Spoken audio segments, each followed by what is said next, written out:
Welcome to the Bridge the Gap podcast. Here's your host, Dustin Udke. Welcome in, everyone, to another episode of Bridge the Gap. Great episode tonight. We're going to be talking about weekly matchups, how you decipher them, how you go about finding which matchups are good, which are bad. It's not always a case of what might be on paper, looking at box scores, looking at betting slips and the lines. So to discuss this, I brought in the guy who I think does a great job with this. I brought in the one, the only Colin McTammy from Fantrax. Colin, how's it going tonight?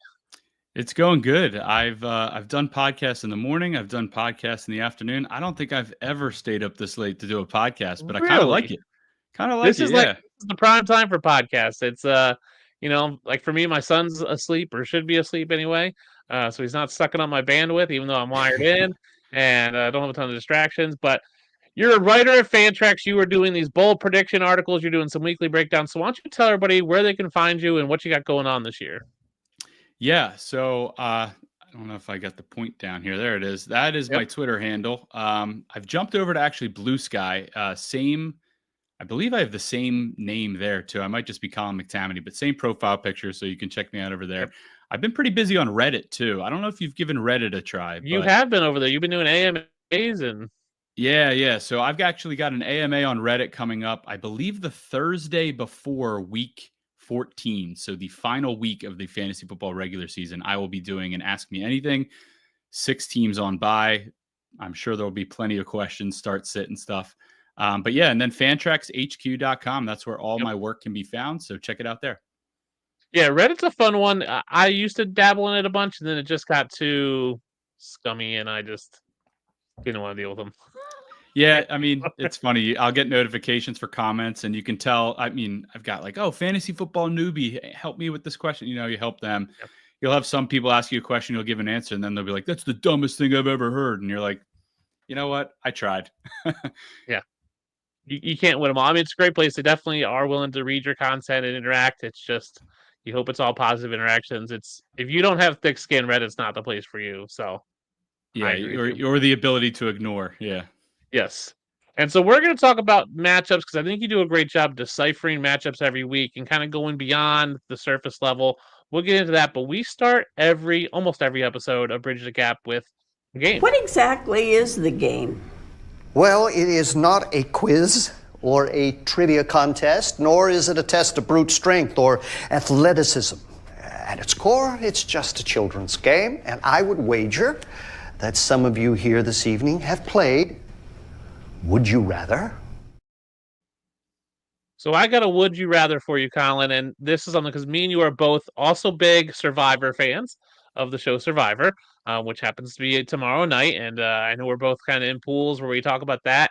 So I will give you this Would You Rather. Would you rather correctly predict outcome of 3 NFL games this week? So you can pick any 3 games and you'll get the matchups right. Or would you rather be able to pick who is going to go home this week in Survivor? Oh, man, that is a tough one. So that's tough. Survivor's sacred to me. I love sitting down on Wednesdays. I don't always sit down at 8:00 and watch it, but there is something special about, having that hour and a half now. They've increased the episode sizes, but that hour and a half of just watching these people battle it out in challenges, the social game. And then, man, there's nothing like tribal council. 25 or so years later, you don't know what's going to happen there. So I wouldn't give that up, I don't think. I actually think I'd rather predict the 3 games this weekend. And here's why. I want to know the outcome of some of these games so I know who to plug into my fantasy matchups. Yeah. If you can tell me right now that there is a game that is going to end up with a total points of, 60 to 70, something crazy, I'd like to know that. So I can plug in players from that game, maybe take my best guess. I'm an Eagles fan, as you can see by some of the Eagles memorabilia here. There's other side. Brandon Graham here. Shout out to you. I know you just tore your triceps.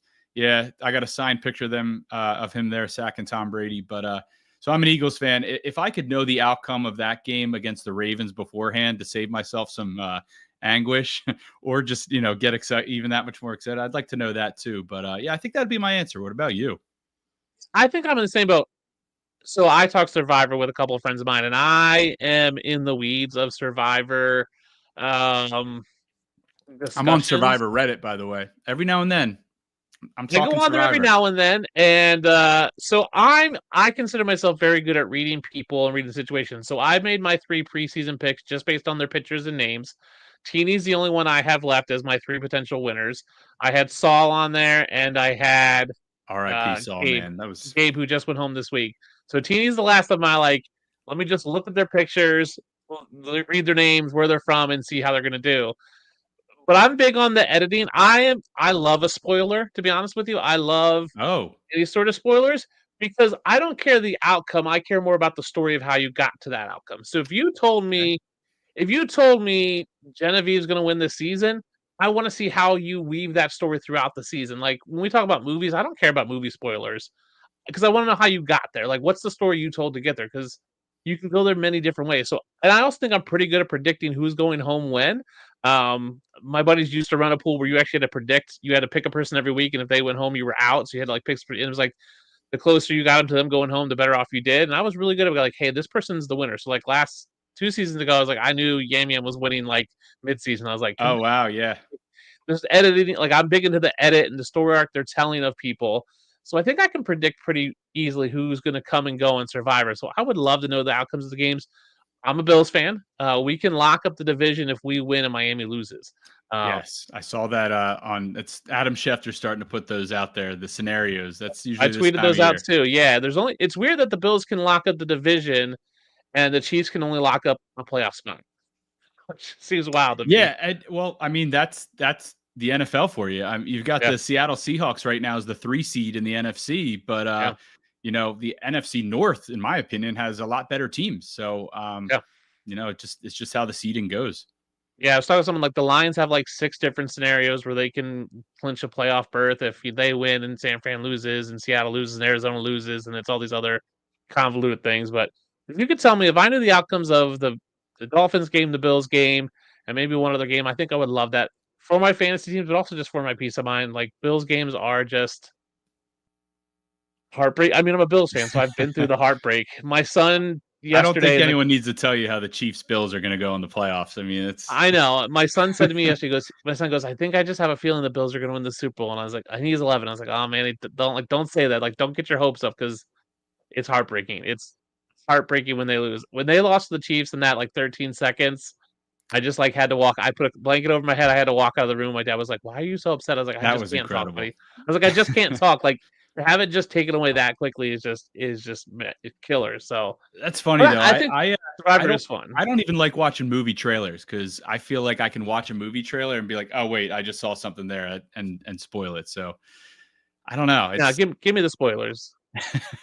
Because like for me, it's just about the writing and how you got there, and like the story you tell to get there. Like I don't care the outcome, right? Most movies, the outcome is predictable anyway, right? The good guys win. Fair for the most part. Survivor's different. You know, Survivor's very different. Survivor's very different. Which I don't even like on social media when they're like posting clips less than 24 hours later, or like a picture of who went home. Like it forces you to watch. I mean, I want to watch it anyway, but if I have something to do on a Wednesday night, I might not get to it. Yeah, if you don't watch Survivor Wednesday night, you're kind of just you're gonna find it's gonna be spoiled for you. It's gonna be ruined. A lot of times they're on the morning shows the next day. They're their rap and their Entertainment Weekly interviews come out the next morning. I follow a couple people on Survivor who just tweet out stuff left and right, so it's just mind blowing. Survivor is totally fun. It's still the best reality show out there.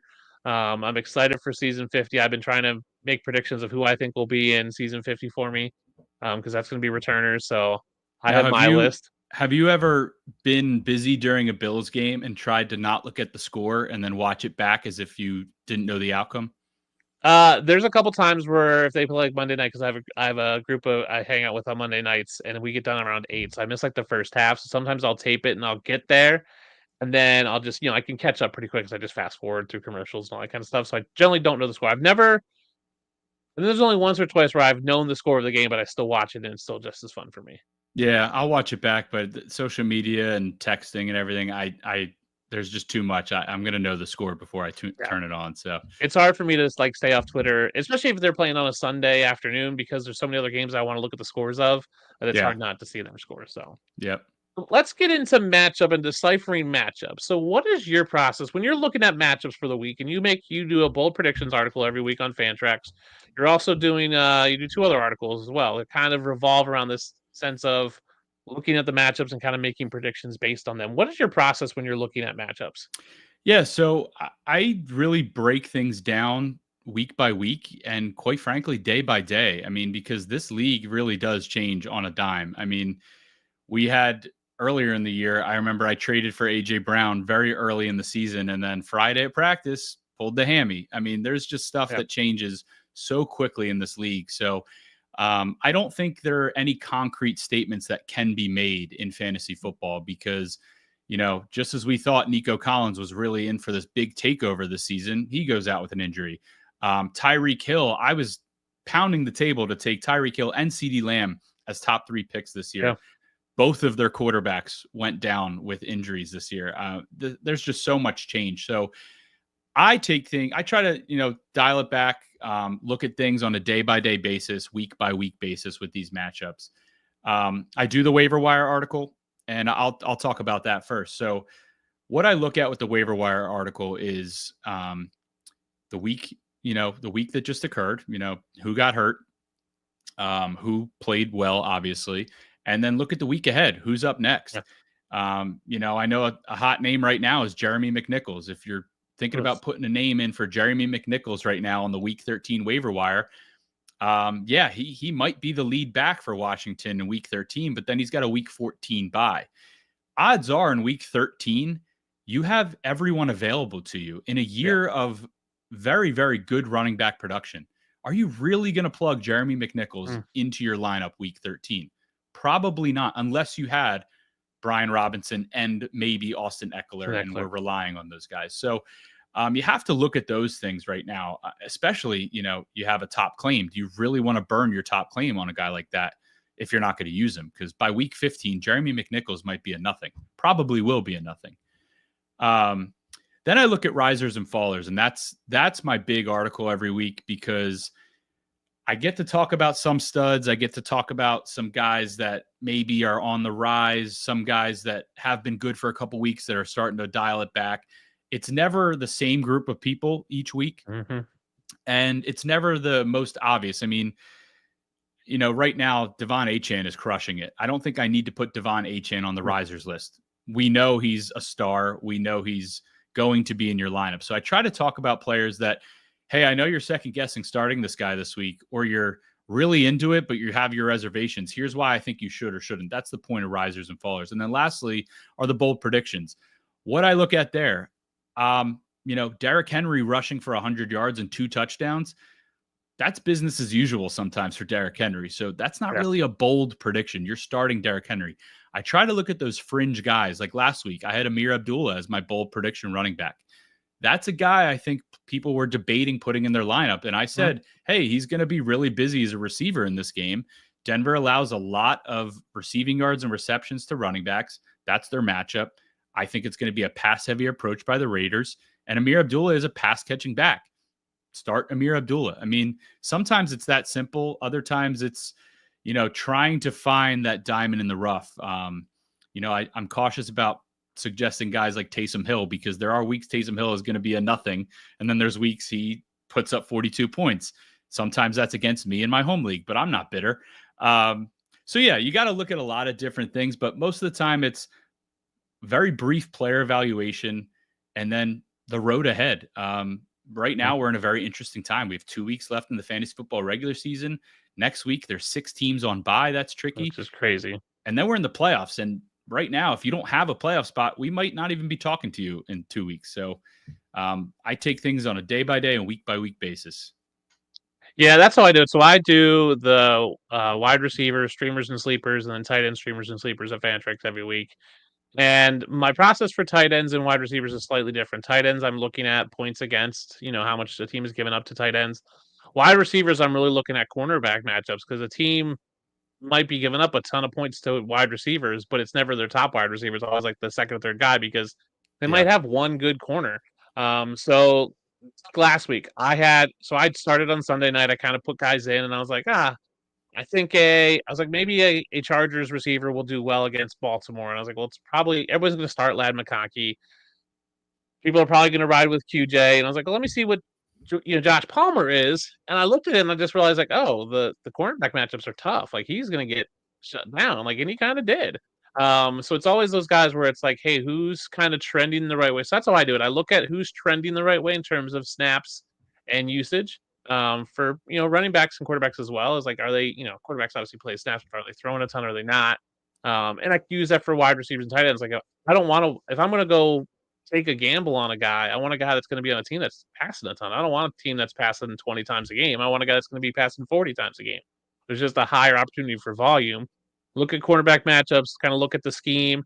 I think everyone was very much in on Mike Gesicki for a while in that game. I was like, the one game I was like, he's just, I guess it was Baltimore. And I was like, he's just not going to do well. Like Baltimore's stingy. They were just stingy against tight ends. And everybody's like, oh, Mike Gesicki. And I was like, no, it's just not going to be the case. And then end up being other tight ends. So I do think you have to look beyond just this blanket of this guy's been really good. This guy's hot. Let me start him. Because I do think correlation and causation, I'm almost to the point where they don't exist in fantasy football for me. Yeah. Just because Derrick Henry has scored a touchdown in 10 straight games doesn't mean he's going to score in the 11th game. Because for the same reason, just because the ball has landed on red 10 times in roulette doesn't mean it's going to land on red the 11th time. Every spin, because every time it's a different team, different scenario, different game script, different game flow, different momentum. It's all different. So that causation and correlation for me don't really exist.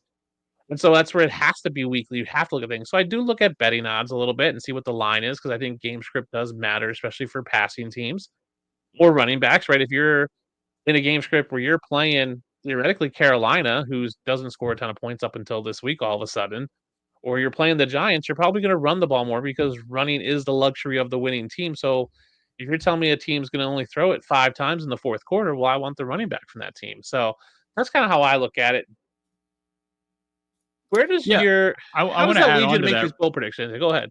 I want to add on to that real quick. I think another factor that we forget about, and I think is really important for this week, is the Thursday night football games. And nobody loves a Thursday night football game, but we've actually been pretty blessed this year with production on Thursday night football. This week, obviously, we have 3 games on Thursday, 1 on Friday. And I haven't looked too much into it this year because running back has been so good. But there was a trend, I believe last year, maybe even the year before, or both, that teams that played on Sunday and then played on Thursday would often dial back their running back play on Sunday in preparation for Thursday. One thing that kind of bucked the trend this year was Chase Brown. He was really, really busy a couple weeks ago on Sunday, and then they came out on Thursday night football, and he was the only running back to touch the ball.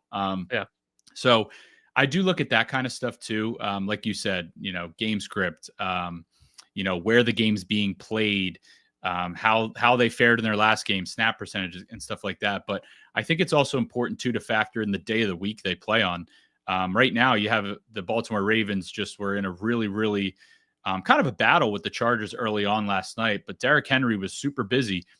Now on a short week, he gets to go home, but he's going up against a Philadelphia Eagles defense.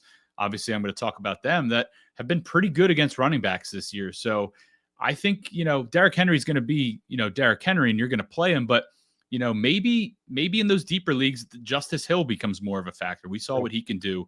I played 40% of the snaps last night. So have to look at those kind of things too. Short rest, long rest, etc. Right. You see that a lot, especially like when you see like teams play like 3 games in 10, 15 days or whatever, like they're playing that stretch. You're right. That is that attrition wears off. I love high-end skill players coming off by, so like a Drake London or a Kyle Pitts this week, because that team gets a whole extra week to not only just rest and be healthy, but also prepare for their team they're coming with. So I get 2 weeks to prepare for them. They only get a week to prepare for me, and I get time to implement some new plays. I don't love it for the lower end guys because they're not going to make up plays for, Ray McLeod or Tyler Algier. But when you talk top end guys, you kind of see that come through. We got a question here in the chat since we're talking weekly matchups. JSN, Terry McLaurin, Bucky Irvin, DJ Moore, Tyrone Tracy needs 1 for a flex and 2 wide receivers from Jason Quinn. Jason, thanks for the question. What are you doing here, Colin? Who do the Buccaneers have this week? I'm trying to think. I feel like their schedule is really good, but the name that sticks out of that list right away is Bucky Irving. Yeah. He has been, in my opinion, he looks like a top 10 back in the league right now. I know Sure Rashad White does. mixes in there, but man, They're playing at Carolina. I mean, not much more needs to be said, in my opinion. Carolina just allows so many points and so many rushing yards against the running backs, and that's a divisional game. The Buccaneers are still pushing for the playoffs. So right away, I know there's 2 wide receivers that need to be started, but when you look at the flex, I tend to start wide receivers in the flex in PPR. This is half PPR. Bucky does catch passes, but he's just running so well, and he has such a good matchup.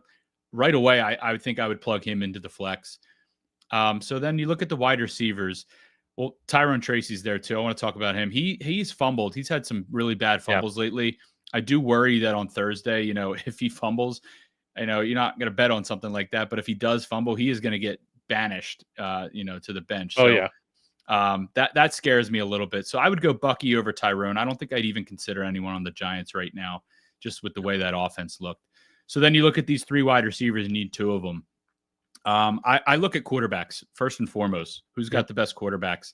Right now, you've got Caleb Williams, who's got a new offensive coordinator. He looks pretty good. You got Jaden Daniels, another rookie, but he's looked healthier this past week. And then you got Geno Smith. Who are the Seahawks playing? They've got a tough matchup, don't they? The Jets. Yeah, the Jets. I mean, they've got to go to New York. I like to look at home and away as well. Mm-hmm. I think just right off the bat, the game plan for the Bears is to get the ball to DJ Moore early and often. So he does stand out to me a little bit in this one. But Terry McLaurin, I mean, he's just a big play waiting to happen with Jaden Daniels. I know the offense isn't too creative with mixing in Terry McLaurin. He kind of lines up in the same spot every time, but then you have JSN. This is a tough question. JSN has just been on a tear lately. I tweeted about him earlier this week. Yeah. And, I know we're going to talk about momentum here in a second and what that means. But I think just looking at this, I think I'd go with JSN and Terry. And that's a tough sit for DJ Moore. But there are a lot of mouths to feed there. And you just don't know what kind of Caleb Williams and offensive line play you're going to get there any given week in Chicago. That's how I went. I agree with you. I think Bucky Irving, and I am happy because I said on a podcast before the season that you would not be able to trade Rashad White and get Bucky Irving by midseason, and that has held true. And this is why I didn't want Bucky Irving. I was in one of my dynasty leagues. Someone was trying to trade me Rashad White, and I was like, no, because they're going to draft a guy, and Rashad White's going to lose his role. Yeah. So I think Bucky Irvin's one of your flex, or is the flex. I agree with you. JSN. I get it's the Jets. There's some, Sauce Gardner is still good, but is he as good as he was? Is it a system? I think he's just hot. Then we're looking at DJ Moore, Terry McLaurin. I think the quarterbacks are equal. I think Jaden Daniels is slightly a better quarterback in terms of like reads and being able to create plays. I like what I've seen from Caleb Williams coming on lately, but is it going to be a DJ Moore week? Is it a Keenan Allen week? Is it a Rome Odunze week? You don't know. Is it a Terry McLaurin week or Zach Ertz? Like there is not many other mouths to feed for that Washington offense. Terry McLaurin has been underwhelming, very much like him and Michael Pittman have been kind of blah this year. But I like what I've seen recently from Terry McLaurin, so I'm going JSN, McLaurin, and Bucky Irving.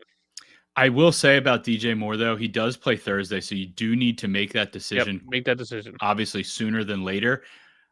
And it's the first game on Thursday. Yeah, I wouldn't want to play a Bear in Detroit on Thanksgiving. That just comes across as a bad idea, but game script. I think the Bears are going to have to throw a ton, and, Detroit's run defense is really, really good. They're down Alex Anzalone, the linebacker. So there's some issues there on the defense there for Detroit. So it could be a pretty competitive game. But even if it's not, the Bears more likely than not are going to be throwing a ton. So I do understand the high volume approach with DJ Moore. That's a little bit of a coin flip, I'd say, between Terry and DJ Moore. I agree, and I don't think it's going to make a huge difference unless Terry McLaurin comes out and has a stinker. I love the Lions defense. I'm a huge fan of Brian Branch. I loved him at the combine, loved him at the draft. I got to talk to him a ton at a private event at the draft, and he's just so smart and soft-spoken. Him and Christian Gonzalez were just 2 of the smarter people I've ever met in life. Like they just understood like life and football in a different way. Like they got it. Like you just tell when they talked about it, they understood their role and like what it means to be a teammate and what it means to like go out there and produce. So I think Brian Branch is going to have a great game. I think he's going to confuse Caleb. I think that defense is really just going to come out and really, because it is the prime time, not prime time, it's 11:30 on Thanksgiving, but it is that standalone game. I think the Lions want to make a statement, and I think that's going to suck for the Bears that the Lions are going to want to make a statement. Lions also are really still going to be battling for that number 1 seed. The Vikings, Packers, and Eagles are all on their tail. Yep. And there's a lot of NFC North skin in the game there. So they need to win those divisional games, and this is really the obviously the next one up for them. Yeah, because it could cost them the difference between having a home playoff game and being a wild card. Yep. Because I think we're going to see all three of those teams, the Lions, Packers, and Vikings, make the playoffs. I agree. And so I think it'll be Eagles and Commanders, and one of those Commanders will be the other wild card team. I think the South has a second team, nor does the West. So that's definitely going to be. I think the Lions would love to have a home playoff game, if not more. If they can get the 1 seed and have it run through Detroit, they'd be loving that. There is the element though of wanting to watch a player on Thanksgiving, and I do get that. You don't want to sit there and, I mean, I don't love any of the games this year on Thanksgiving. That one's probably the best one, but kicking your feet up and watching some of your guys go is always fun. Yeah, there is always that fun. I mean, but I think you can find other ways of get a DFS lineup. Join one of these new apps, join a locker or something like that. Yeah, you can find other ways of making it fun. I think that Giants Dallas game is when everyone should be eating from 3 to 6. On Thanksgiving and skip that game, and then Miami Green Bay at night should be fun. That's at 7:20. So it's not a horrible slate. It could be better. It was supposed to be good. Be cold there, yeah. It is. So let's talk about that. So when you're looking at matchups, how does weather play? It's supposed to be good, exactly. How does weather play into your factors matchup? Are you factoring that in a ton? Where do you fall on weather playing an impact in how games play out? Yeah, I mean, there was a couple years ago. This was back when Trey Lance was the starting quarterback for the 49ers. So 4 games. I believe. I'm sorry. Somewhere in that 4-game span. Yeah, right. And his first game of the season was in rainy Chicago against Justin Fields. I mean, how much has changed since then, obviously. But that was a factor for me. I think that was week 1, and it is downpouring in Chicago. So you've got a guy like Trey Lance who has barely thrown the ball in his college and professional career, obviously. Now going to Soldier Field in Chicago in a downpour. That's a downgrade to the entire receiving team. But, there's players that you just can't stomach sitting. Those are the Tyreek Hills, of years past. Even in that offense, like Deebo Samuel, Christian McCaffrey, like you're not going to sit those guys. So this time of year, though, is important. I don't know how much snow we're going to see across the league. Obviously, we had our first snow game the other day. That was a big talking point because it was Thursday Night Football. That was so much fun, but rightfully so. I mean, I don't have a ton of Steelers and Browns across across my fantasy teams anyway. But I got a lot of questions on Reddit and on Twitter and Blue Sky about Tillman and Judy, and obviously it worked out for Judy. Tillman exited with a concussion, but it was really the running backs that I wanted in that game, if anyone at all. More than anything, I perk up when I hear about snow or bad weather with the defenses. Odds are there's going to be interceptions and fumbles. And with those defenses, you want those points that they can't take away from you. Obviously, you lose points when the offense scores on you, but you get those sacks, those interceptions, those fumbles, those points are cemented into your scores. So that's how it, if anything, it's a tiebreaker. I've got a guy playing in sunny Miami, and then I've got a guy playing in rainy Kansas City, depending on the teams. I mean, that might just be the tiebreaker for me. Yeah, that's how I feel about it. It's not a huge factor unless it's like, we talk about Buffalo and there's supposed to be lake effect snow for that Bills 49ers game, but it's not supposed to be snowing during the game. It's just going to be so like to and from. There'll be snow around. I don't think it's going to be like actively snowing like we saw in Cleveland, but even the Cleveland game, there was still plenty of passing. What I like about snow and rainy games is what you generally see is, so in that Cleveland game, what we didn't see from Russell Wilson was those moon balls, right? Mm-hmm. Because when you get up there, when you throw the ball up, that's where the wind is. It's swirling up, higher up you go, and he didn't see this. A lot of dink and dunk passes. But I also think it affects, what I like about it is it does open up opportunities for bigger plays, for more game breaking. So I like guys with speed and who have elusiveness, because one cut, if some guy slides or falls, he's gone. Like you're talking about these one, like he's running the route and all of a sudden he makes a cut and the defender slips because it's slippery and wet. He's wide open and he's gone for 60 yards and a touchdown. So I like that. I don't think it necessarily cuts down on passing. It might cut down on certain times of passing, like Russell Wilson didn't have a greatest game because he couldn't throw those moon balls to Pickens. So I think that's where you have to look at it in a case by case situation. I don't like Russell Wilson in rainy, windy games, but I might like a dink and dunker, who like a Kirk Cousins who's not going to throw out these like giant passes, who's going to throw it to guys who can make plays after the catch. Those yak guys are going to be huge in weather games. Sunny games are sunny games, right? They're fine. I don't like kickers in windy games, obviously, because again, you're talking about kicking a ball where it's just who knows what's going to happen. Every stadium is different. So when you talk about Kansas City has one windy ends, because it's kind of open at one end. Same thing with Buffalo. New England's the same way. They have a one kind of open end where it's just kind of extra windy. So knowing that can matter. And there's a great guy, and I can't remember who it is on Twitter that puts out a weather report every Sunday, which I think is a great thing. I agree with you. It is a tiebreaker for me when I'm looking at matchups. If I have someone playing in a dome, obviously I'm going to take the dome guy over someone who's playing in Buffalo where it could be windy and cold. So that's great. It is a tiebreaker. But let's talk about momentum because I think that's a part of that we don't always look at. We look at guys right now like with Nick Westbrook-Akine, who scored in 6 of 7 games. Is momentum real? Because I think that's a question that people have. And does it play into how someone is doing? Does that, both good and bad, is if they're on a hot streak, does that continue? Or if they're on a cold streak, does that kind of put you off or turn you on to a guy based on their momentum? So Jalen Hurts said after Sunday Night Football in Week 12, momentum is the fakest thing out there because it can end and begin at any moment. Yeah. And I think that's extremely true. I mean, I think if you're starting Nick Westbrook-Akine, expecting him to score a touchdown again, you're going to get caught with your pants down, for lack of a better term there. A guy like Noah Gray right now, he has back-to-back games with 2 touchdowns. Well, 2 touchdowns each, based on limited volume right now, those 4 touchdowns in his last 2 games account for 58% of his fantasy points over those last 2 weeks on just a 13% target share. Well, if he's not scoring those touchdowns, Noah Gray is a bad start. So expecting that kind of momentum can kind of be fool's gold. But, there's some guys like JSN right now. We just talked about him. He is on an absolute tear.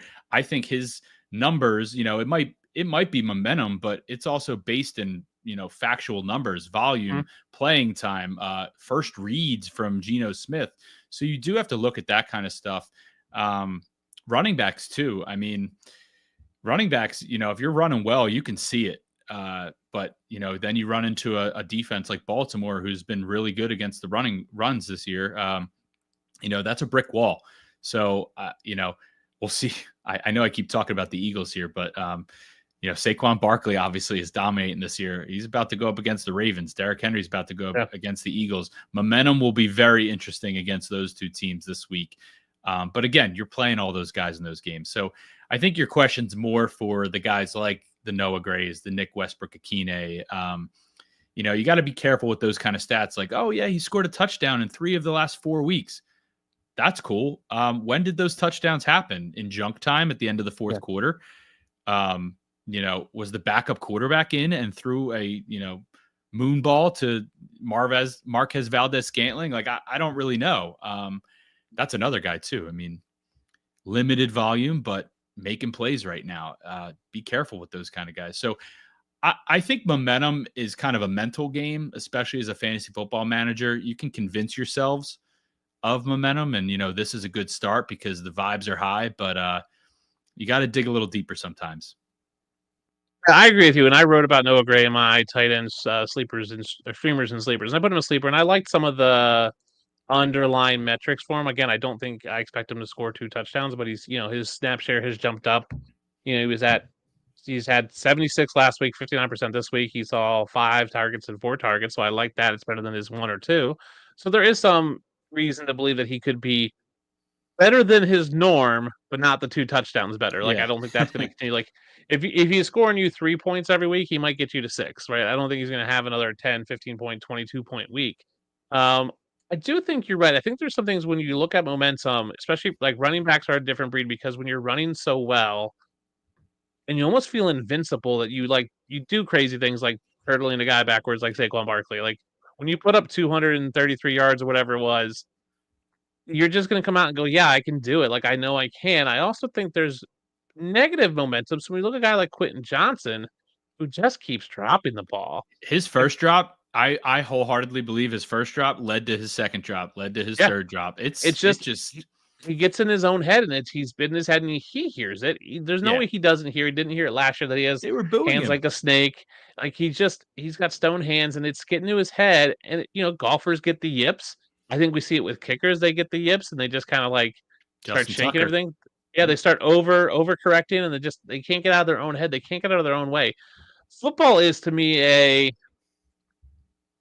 an instinctual game. Like you should go out there and just run your routes and play with instincts. It's when you try to like overthink things, you start making those mental mistakes because you're just trying to think too much. Now, great players can do crazy things. I think that's why you see Mahomes.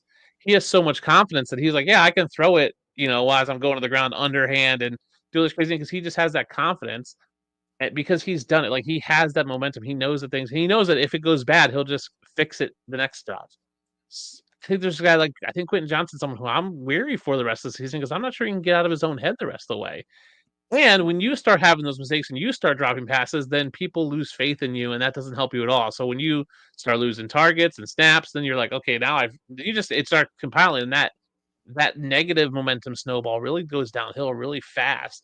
So that's what's crazy about it is you're right. I don't know if it's definitely real, but I definitely think it can start and stop like that. And what causes it, what doesn't, you never know because Quentin Johnson can come out and they can go first play of the game and throw an 80-yard bomb to him, and he's all of a sudden back into momentum, and he's like, I got it. I know what I'm doing now. I fixed it. Quarterbacks, they can throw, 2 interceptions in a row, and then they fix it. They just kind of, they figure it out. It is hard. And I think a lot of times fantasy players want to chase points because they want to chase them when they want the vibes. They want to go, yeah, I did it. We did it. Like, this is so cool. I scooped this. I scooped the next Nick Westbrook-Akine, and he scored a touchdown. It's like, cool, but is that really going to get you places? Like, at some point, you're going to get burned. I always say this. There's a reason why guys are backups. There's a reason why Sam Darnold was a backup for all those years. At some point, he's going to turn into a pumpkin. So I'm going to ride it until it dies, but just know at some point it's going to die. Tommy DeVito last year. Yeah. I mean, come on. Look at him now. Yeah. I know to bring this a little bit full circle, weather, momentum, etc. My biggest one is last year, Dak Prescott. I play in a home league, auction league, and I kind of ignore quarterback there. I'm not willing to pay for the top guys, and I probably should. But I get lucky this year. I got Kyler Murray pretty cheap.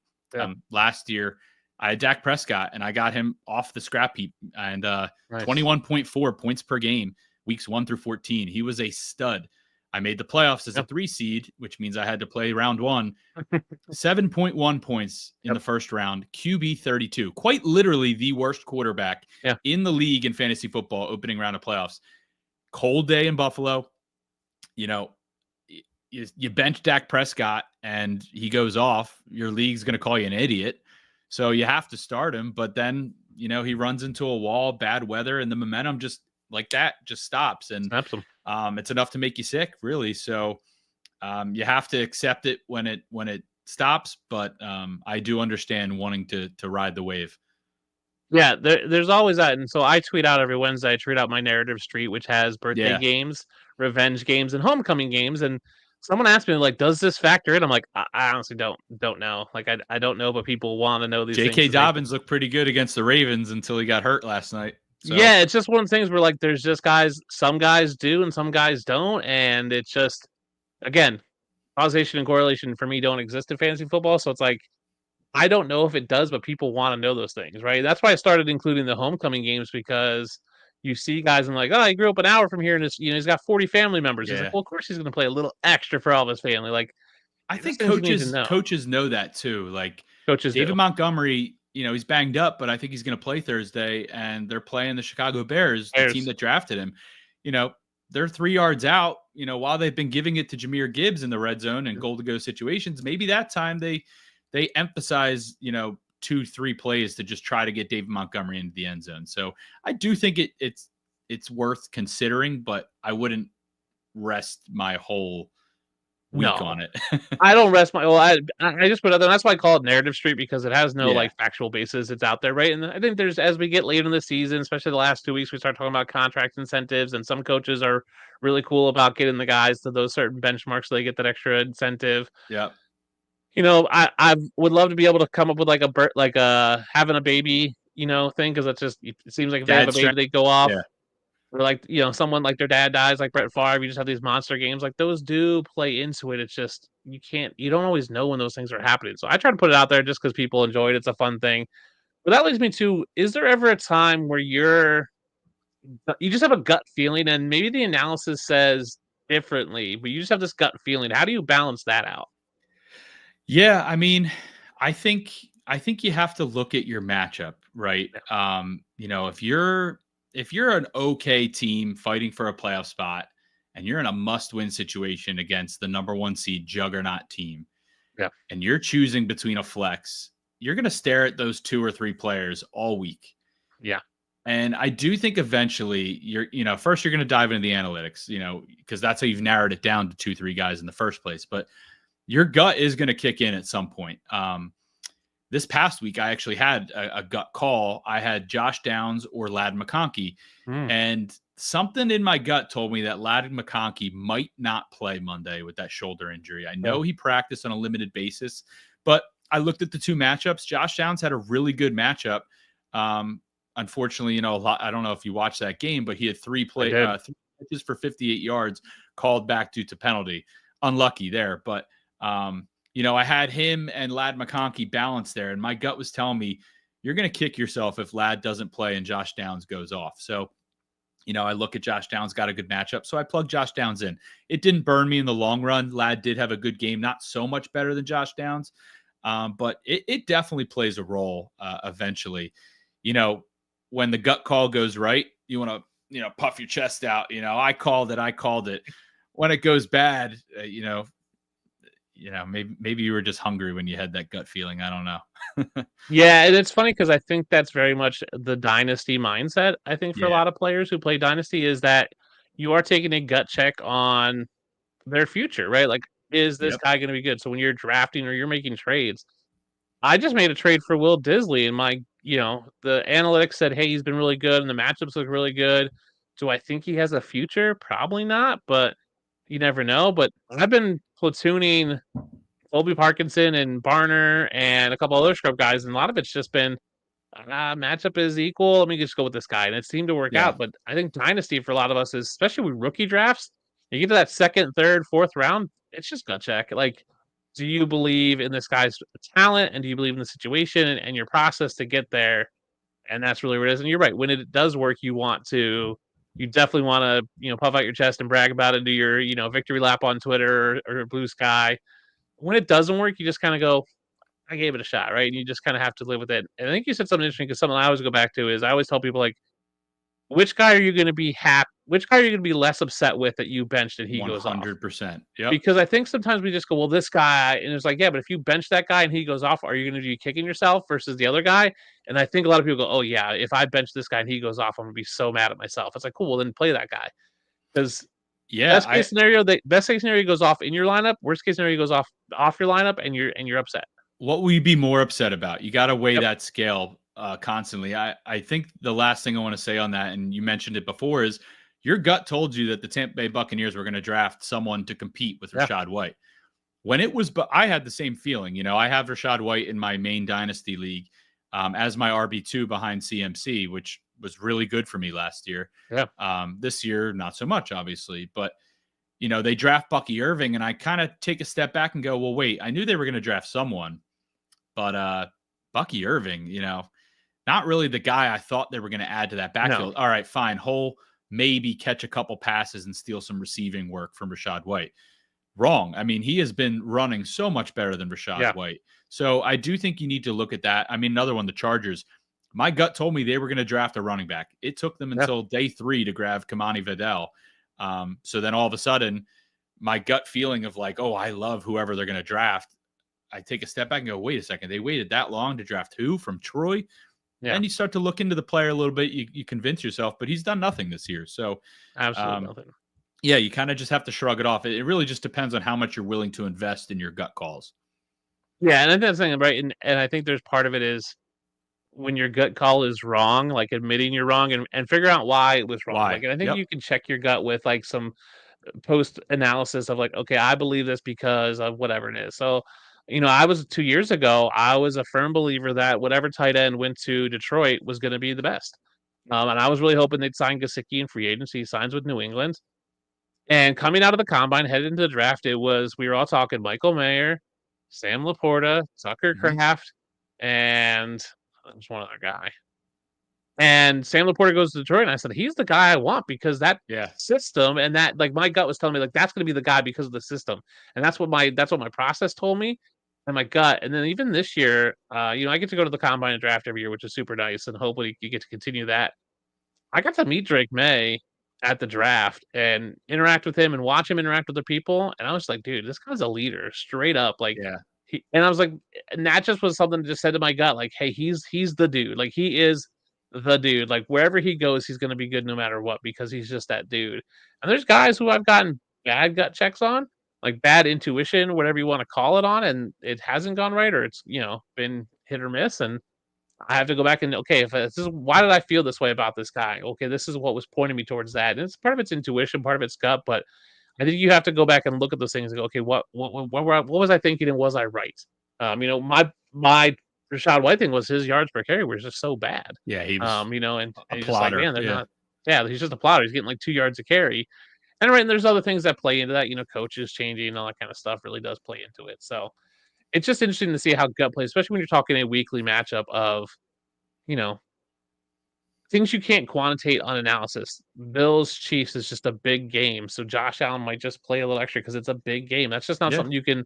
There's no analytic for it. There's no, we talk about Kirk Cousins in the primetime games. Like, is that real? I don't know, but he just doesn't play well. And I think this year with Jared Goff being the dome team and he goes and plays outside, he knew it. And I think that was part of that gut was like, hey, he wants to prove them wrong. He wants Oh to prove yeah. everybody wrong that they're not just, and he had a great game outdoors in Green Bay. So I think that's part of it is like everything may say, and again, correlation causation for me isn't a thing in fantasy, but Jared Goff knew the conversation. He hears those things. And I think he took it as motivation, whereas I think we talk about momentum and gut, like some other guys just crumble under that pressure. So I think that's interesting. Yeah, any player that says they don't listen to the noise is lying. Aaron Rodgers all listen to knew noise. that people were bashing the Jets all year long. Yep. That's why he goes Yeah. on Pat McAfee every week and laments about it. And that's why Aaron Rodgers is going to stick around for another year because he doesn't want to go out in the low. He thinks he Yeah. can prove everybody wrong, so he's going to stick around longer than he probably should. Yeah. I've said for the longest time, I think he should have retired when Brady retired, but he didn't want to share the limelight of the Hall of Fame with Tom Brady. Yeah. Well, Brady also was on a warpath the year he won the Super Bowl. He beat Breeze, he beat he beat Rodgers, and then he beat Mahomes. And I think that was really tough for Drew Brees kind of rode off into the sunset. Aaron Rodgers probably should have too, but you think you can still compete at a high level and keep up with a guy like Brady, and you get humbled a little bit. Yep. Well, that's been our talking about weekly matchups, how you decipher them, kind of Alan, your process, my process, how we look at weekly matchups. Before we get out of here, we got one last thing, and I call this segment "Hit Me with Your Best Shot." Hit me with your best shot. Fire away. And so, Colin, what I want you to do is give me 3 bold predictions for this offseason. I'm going to tell you which one I like best. Okay. I wrote a couple down, and I wanted to give you 3 different, flavors here: mild, medium, and spicy. Okay. So I don't really know how to give you the statement on this, but I just think the bold statement for Dallas this offseason is there's just going to be a complete overhaul. And I want to dive into that a little bit. This is a team that talked up Jonathan Brooks before he was off the board and missed out on Jonathan Brooks. They said they were all in. They traded a 4th-round pick for Trey Lance last year. He hasn't played. They traded a 4th-round pick for Jonathan Mingo this year. What are they doing? I think the bold prediction for me on this one, and it might not be that bold, is that Jerry Jones takes a huge step back. He's 82 years old. I mean, it's time to, he'll still be there. He'll still be in the war room, but I don't think he can legitimately be making decisions anymore. You have Dak Prescott's cap hit next year is going to be $90 million. CeeDee Lamb's cap hit is going to be $35 million. And as of now, Micah Parsons is going to be $20 million. That's three guys that are going to account for half your cap. My bold prediction for this is that I don't think Micah Parsons is going to be on the Dallas Cowboys next year. And I think if, you look at the trade a couple years ago, Khalil Mack, he's bounced around the league. Chicago went and got Khalil Mack from the Raiders. I don't think Dallas is in a position to compete legitimately just yet. I think they could use, they have their first, second, and third round picks. Are all three of those guys going to be contributors next year? If they draft Ashton Genty, first round running back, I won't take that seriously. That'll be great for fantasy, but they need to build up that line and they need to get right. And I think trading away Micah Parsons and getting more capital might be the way to do it. I mean, it'll help you out with the cap too. So that's the first one. You want me to just keep going? Yeah, keep going. All right. The second one has to do with T. Higgins. This is probably more the mild one. The Micah Parsons one was the medium. T. Higgins, I think obviously we can all expect him to leave Cincinnati. Yeah. Maybe he'll go back, but I think financially and where the team's at, they've obviously played very well, but the record is what it is. T. Higgins, I think, is going to walk. He's going to get paid. And the team I like him to go to is the Los Angeles Chargers. Stay in the AFC. They're going to be close to a top 5 team in cap space, so they can afford him. DJ Shark, Josh Palmer are going to be unrestricted free agents. So you've got QJ, who we've talked about here negatively, Ladd McConkey. And then, man, could you imagine plugging in T. Higgins? Ooh. I just don't think the Chargers are going to invest in yet another rookie for Justin Herbert. I think they need to get a seasoned vet. T. Higgins is 26. He's proven that he's a wide receiver 1 that just so happens to be playing on a team with Jamar Chase. And the other free agent wide receivers right now, I looked at the list. It's Diggs, torn ACL. Yeah. Keenan Allen, old. Amari Cooper, Chris Godwin coming off a major injury, DeAndre Hopkins.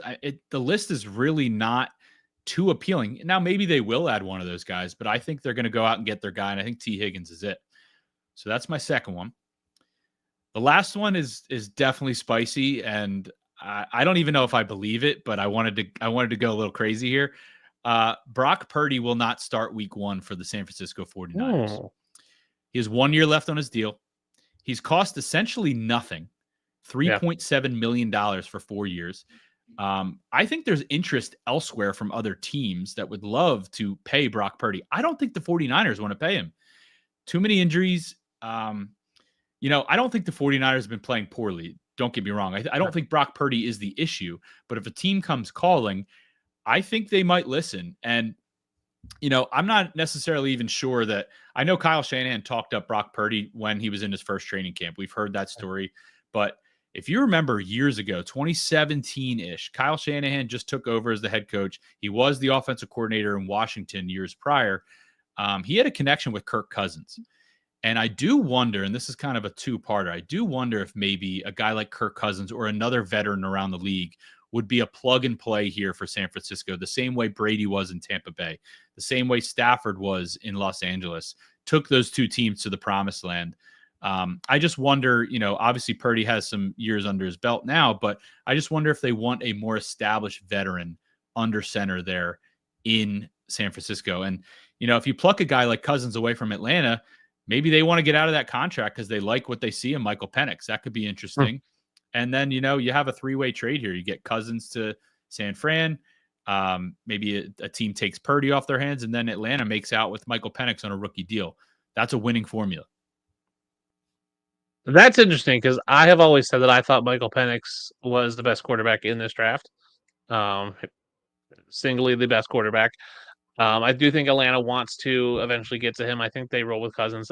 The Purdy one is interesting. So if I had to pick one of these, I like the overhaul in Dallas for selfish reasons. I think T. Higgins in for the Chargers is a huge smash. I really want him to go to New England because I have a lot of Drake May shares. Yeah, sure. Which would be just huge for Drake May. Same thing, though. Go get a veteran for your rookie quarterback. Yeah. But I think the Chargers have proven they're in a position to win, and they're probably missing that veteran wide out. Yes, I think I think that would set the Chargers easily on pace to possibly win the division against the Chiefs or be even more competitive. Be a wild card team for sure. I just wonder what New England does.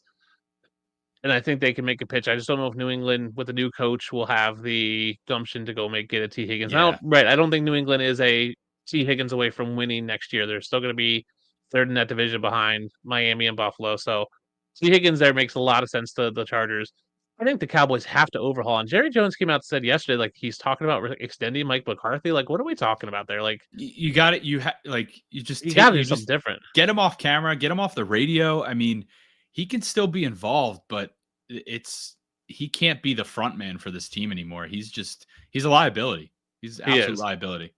And I think the Micah Parsons call is great. And I think it's a really great bold prediction I can see coming true because you're right. They could get what a second and 2 seconds or a first and a second, like because the team that gets him is going to have to pay him. I mean, he's already on the 5th-year option, so whatever team takes him is going to obviously assume that. But then they have to pay him. So you're right. You're not going to get first-round picks for Micah Parsons. Yeah, but I think you get enough, and I think now Micah Parsons is a premier player, but replacing what he does on your defense is easier than replacing a quarterback, a wide receiver, right? Like it's just easier to replace an edge guy or a linebacker coverage, that kind of role. You can platoon that through than you can a quarterback. I think Dak is still there. I don't think they get out of that contract. Obviously, CD's going to be there. I think they do need to go get a running back. So do they get a first-round running back and then trade Micah Parsons to get a second-round pick, and maybe they pick up a second-round wide receiver? There's a lot of good running backs in this class. So yeah, I think we're going to be talking about whoever Dallas picks, but I don't think it's going to be Genty. No, I don't think it is. I think Dallas would be smart to take the top. They're going to be in a top 10 pick probably, top 15 easily. This win this past week kind of hurt them. Yeah, but if they're in that 10 to 15 range, like they can get one of the top 3 or 4 linemen in the first round, and then second round, especially if you have 2 second-round picks. If you trade Michael Parsons, you get a running back and maybe a wide receiver in the second rounds. I think you can, someone across from CeeDee Lamb, because I don't think Tolbert or, Brandon Cooks, when he comes back, is really going to be it. Maybe you get someone in free agency. I don't know. Maybe they can resurrect a career like Darnell Mooney had in Atlanta. Maybe they get something like that. But I think you could see an overhaul. I wonder what they do with Trey Lance at this point. Like, you're not playing him. It feels like a wasted 4th-round pick, and it does feel like a wasted 4th round. And I don't know if it was just like, oh, we like this guy, so we're going to hold him so no one else can get him. But at some point, that just doesn't do anything for your team. Like, and you can't trade Trey Lance for a 4th-round pick right now. No. You're lucky if you could trade Trey Lance and swap 6th-round picks with someone, right? Like that's what you're right. That's what you're getting. So why are they not putting him out there to see what they have? Obviously, Cooper Rush is not it. Like, see what you got of them, and maybe they do in a couple weeks. I agree that Jerry Jones needs to take a step back. They need to bring in an actual general manager, probably a better coach. If they move from Dak, like, is it a total where they get Dion and Shador? Is that something that could happen if they want to get rid of Dak? That whole thing makes me a little frustrated because it's chicken and the egg here, right? I mean, you have to hire your head coach prior to the draft, significantly before the draft, February. If you hire Deion Sanders, and Dallas has pick 13, Shador's not going to be there at 13. So now you have Dallas who has Deion. Teams know that Deion probably wants to go get his son. Yes. You can hold them for a rant. I mean, you can hold the pick for Shador for a ransom. Deion's going to try to orchestrate where, Shador and Travis Hunter go. I said for the longest time that I think there's a scenario where I always said the Jets, but it could also be the Giants. They hire Deion and draft Shador because they're going to be in contention for I think the Giants like Shador a lot. Yeah, I do. And I do think the Giants will be without Dayball. I think he's lost the locker room at this point. Yeah. But I mean, hire Dayball in Dallas. I think that's a good fit for you too. Like, you get to work with Dak and Dak and CD. I think Dayball could work really well with them. But I think Shador and Deion end up in New York, whether that's New York Giants or New York Jets, one of the two. I think that's where that's headed. I know there's a lot of talk about the Raiders, possibly. Deion has said he's not leaving Colorado, but I think he'll follow Shador because I think he knows it's the next step. Because he could go coach for 3 years in the pros and then get a job at any college he wants. Yeah, and be he can go get a job at Oklahoma and just be there forever, wherever he wants to go. That's tough for all the kids committing to Colorado right now, though. Yeah, that is. Knowing that that's a possibility. That's what you get for that's the college system now. So I like your bowl picks. I like the Dallas overhaul. I think T. Higgins, the Charger, makes a ton of sense. Would make the Chargers a powerhouse. Would really increase Justin Herbert's draft capital and his cost in fantasy. Brock Purdy not starting for the 49ers is really, really interesting And I got to think about that more because, there's a lot Again, of talk I don't know if I necessarily believe it, but I just wanted to, put a little spice. Yeah, that's Yeah. that's spicy, and I can see it. Like, I'm not saying it's never going to happen. I think there's definitely a possibility. I mean, we're talking $60 million a year for Brock Purdy. And I'm not Yeah. one of those people that says, oh, he caught lightning in a bottle. I do think Brock Purdy is good, but Yeah. ooh, man, you've also But let go of Jimmy G and Trey Lance to invest in this kid. So yeah, and is Brock Purdy just as good on another team? Probably not. Like, at the end of the day, most quarterbacks are system quarterbacks, and that system is really good for whatever quarterback plays there. yeah, Is Trey Lance going to go somewhere or is Brock Purdy going to go somewhere and be just as good? Probably not. But yeah, I mean, are the Giants going to pay him $60 million? Maybe. I don't know. They're I don't know. stupid, so who knows? But him not starting for the 49ers, that means they got to either bring in a veteran, which there aren't a ton available, or they bring in a rookie. Oh, the free agent quarterback list is very bad. Brock Purdy not being there would mean a trade. So I don't know. I'm not sure. I don't know what is Kyle Shanahan. I don't think he's on the hot seat, but if he feels like he needs to do something and quick, I don't think Deebo Samuel is going to be there, but you have Christian McCaffrey. You have Brandon Ayuk coming back from injury. George Kittle's getting older. Yep. The defense is getting older. I mean, but Juwan Jennings has still been, still there, and he's been good, and Ricky Pearsall should be better. Yeah, I mean, I think what's the luxury of San Fran is they've had the ability to kind of take their time, and Shanahan and Lynch have gotten that from the owners. So I'm not sure they need to go out and make a drastic move, and Brock Purdy being elsewhere would be real interesting. That would shake up a lot because I do think that changes a lot of the fantasy value for those players. Because if you're talking Kirk Cousins, that makes things a little more interesting. If you're talking Dak Prescott, I mean, if you're talking rookie, that could change a lot of things there. So that is definitely an interesting. But I liked all three of your bold picks, but I think the one I prefer when you hit me with your best shot was the Dallas overhaul. I think it's needed. I think it's most likely. And I hate the Cowboys, but I think it's what's needed for them to be competitive.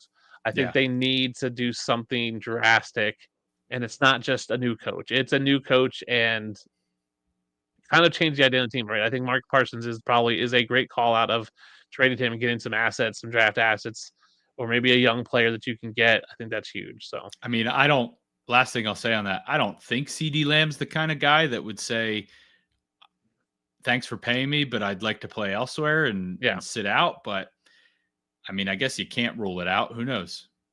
Yeah, but if they bring in an exciting quarterback, maybe CD gets excited about that, right? If they could bring in one of these rookies. It's a lot of money for three guys right now, and it's a lot of money for three guys. But I think you can entice CD if you get rid of Dak to go, hey, we're going to bring in this guy and you can sell CD on that. I think CD is one of those guys that can understands and catches on the vision really well. So I think you could sell him on a new overhaul. So a new coach, new scheme, all that kind of stuff. I think we get CD excited. I don't see him being like, nope, sorry, I'm out.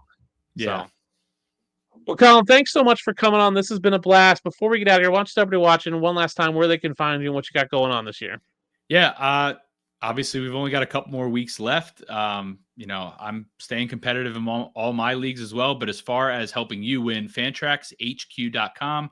I do waiver wire, risers, fallers, and bold predictions every week to help you win. I'm on Reddit, I'm on Twitter, and I'm on Blue Sky. So find me there. I'm very responsive on all of those. So if you have any questions or just want to talk football, I will get back to you pretty much instantly because I got all my notifications on. And Dustin, thank you so much for having me tonight. This was great. I haven't been on the mic in a couple months, so this was good to get back into things. Always, I love reaching out to people, especially, my fellow contributors of Fantrax and good, intelligent football minds who can talk about things and go beyond the normal just sit starts and waivers. I think this is a great conversation of how you break down matchups. So thank you so much for coming on. Thank you guys for watching. Hit that like and subscribe. Drop a comment. Hope you guys have a great Thanksgiving, and we'll see you guys next week.